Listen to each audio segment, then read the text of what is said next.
এক মন্ত্রী ছিল, সে সবসময় শুধু বলে যে আল্লাহ যা করে ভালোর জন্যই করে। তো একবার রাজামশাইয়ের একটা আঙ্গুল কেটে গেল, কোন একটা কাজ করতে গিয়ে আঙ্গুলটা কেটে গেল।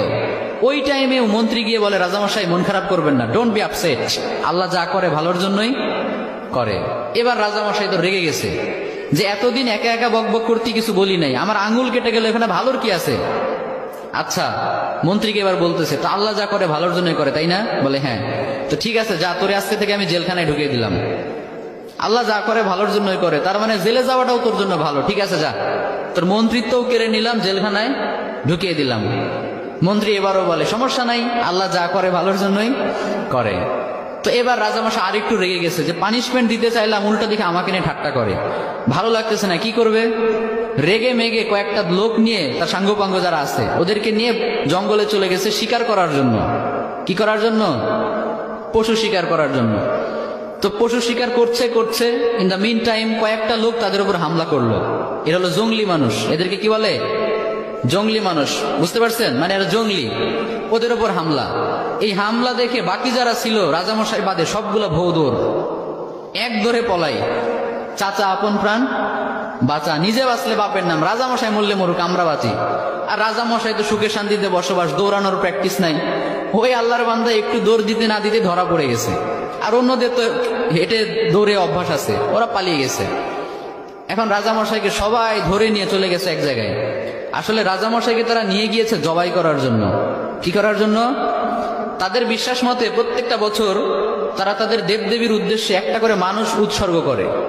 তাদের ধারণা হচ্ছে, একটা করে মানুষ যদি আমরা প্রত্যেক বছর উৎসর্গ করি দেবদেবীদের জন্য, তাহলে পুরো বছরটা দেবদেবীরা আমাদেরকে সিকিউরিটি দিবে, নিরাপত্তা দিবে।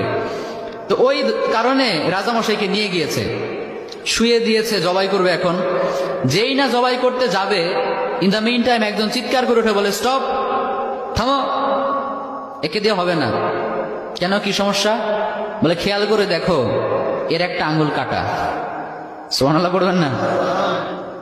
আমাদের দেবদেবীদের জন্য উৎসর্গ করতে গেলে একেবারে পারফেক্ট মানুষ লাগবে, যার কোনো খুঁত নাই, কোনো খাত নাই। এই লোকের তো একটা আঙ্গুল কাটা, একে দিয়ে আমাদের কাজ হবে না, ওকে ছেড়ে দাও। সুবহানাল্লাহ পড়েন। রাজামশাইকে ছেড়ে দিল। রাজামশাই খুশিতে এক দৌড়ে এসে জেলখানায় এসে মন্ত্রীকে বলে, মন্ত্রী মশাই, আপনি ঠিকই বলছিলেন, আল্লাহ যা করে ভালোর জন্যই করে। কিন্তু একটা জিনিস আমি এখনো বুঝলাম না, আমার আঙ্গুল কাটার কারণে না হয় আমি বেঁচে গেলাম, তার মানে আল্লাহ যা করে ভালোর জন্য করে, বুঝলাম। তা আপনাকে যে জেলখানায় দিলাম, এখানে আপনার কি ভালো, এটা তো বুঝলাম না। মন্ত্রী মশাই বলে, রাজামশাই এখনো বুঝেন নাই? আচ্ছা বলেন তো, আমি যদি আজকে জেলে না থেকে বাইরে থাকতাম, আপনি শিকার করতে কাকে নিতেন সাথে? বলে, তোমাকেই তো নিতাম। তো আমি যদি আপনার সাথে যেতাম আর আমাদের উপর যদি আক্রমণ হতো, আমি কি আপনাকে রেখে পালাতে পারতাম? আমি তো আপনাকে নিয়েই পালানোর চেষ্টা করতাম। ফলে দুইজনই যদি ধরা পড়তাম, আপনার আঙ্গুল কাটার কারণে আপনাকে তো ঠিকই ছাড়তো, কিন্তু আমারে তো কোপা সানসু কোপা, কারণ আমার তো শরীরে কোনো খুঁত নাই। তার মানে আল্লাহ আমাকে কয়েক ঘন্টার জন্য জেলে ঢুকিয়ে চিরস্থায়ী মৃত্যুর হাত থেকে বাঁচিয়েছে, পড়েন সুবহানাল্লাহ। তাহলে এবারও বোঝা গেল যে আল্লাহ যা করে ভালোর জন্যই করে। তো এই জন্য আজকে থেকে আপনাদের সাথে যেটাই ঘটুক না কেন, মন খারাপ করা যাবে? মন খারাপ করবে না। যেটাই হোক সবসময় বলবেন, আল্লাহ যা করে, সবাই বলেন, আল্লাহ যা করে ভালোর জন্যই করে।